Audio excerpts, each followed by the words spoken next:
আসসালামু আলাইকুম সম্মানিত ভিউয়ার্স, আপনারা এই দৃষ্টিনন্দন ব্রিজ এবং নদী এখানে আপনারা কিভাবে আসবেন বা বাংলাদেশের যে কোনো জায়গা থেকে কিভাবে আসবেন, কিভাবে এসে দেখতে পারবেন, কোন সময় আসবেন, সম্পূর্ণই আমি এই ভিডিওতে বলবো। ধৈর্য সহকারে সম্পূর্ণ ভিডিওটি একটু না টেনে দেখুন।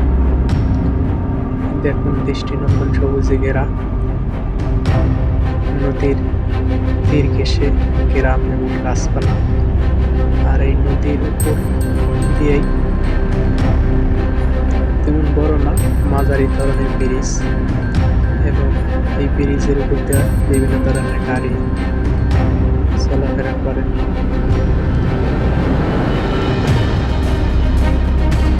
এই দৃষ্টিনন্দন ব্রিজ এবং নদী যদি আপনারা দেখতে চান তাহলে কীভাবে আসবেন, বাংলাদেশের যে কোনো জেলা থেকে আপনারা মাদারীপুর সদরে আসবেন এবং সদর থেকে শিবচর উপজেলার ভিতরে এই জায়গাটা পড়ছে। এটা হচ্ছে হবিগঞ্জ ব্রিজ। তো মাদারীপুর থেকে যে কোনো অটো বললেই হবে যে শিবচর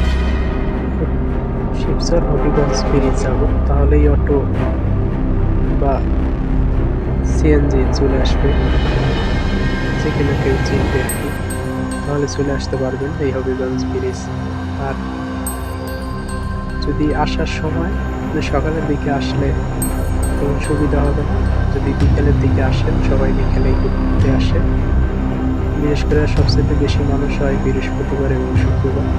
তবে আপনারা প্রতিদিনই লোক হয় কম আর বেশি, তবে বিকালের দিকে আসতে পারবেন। চারটার পরে যদি আসেন সবচাইতে উত্তম এবং ভালো, অনেক লোকজন আসে।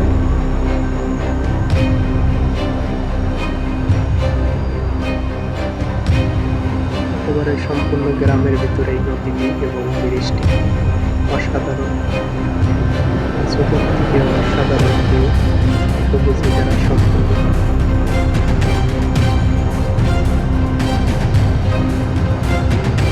যারা ঢাকা থেকে আসবেন তারা পদ্মা সেতু হয়ে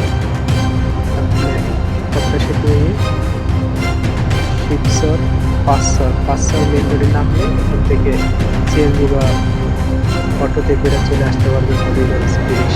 আর যারা ভাঙা ফরিদপুর দিক থেকে আসবেন তারা ভাঙা নামিয়া বা ভাঙা নামার পরে বা মালিগ্রামও নামতে পারবেন।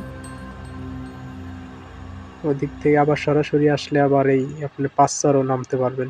শিবচর পাঁচশর মেন রোডে ভাঙার পরেই পদ্মা সেতুর আগে এবং ভাঙার পর মাঝবর্তী পাঁচশর, ওখানে নামে আসতে পারবেন।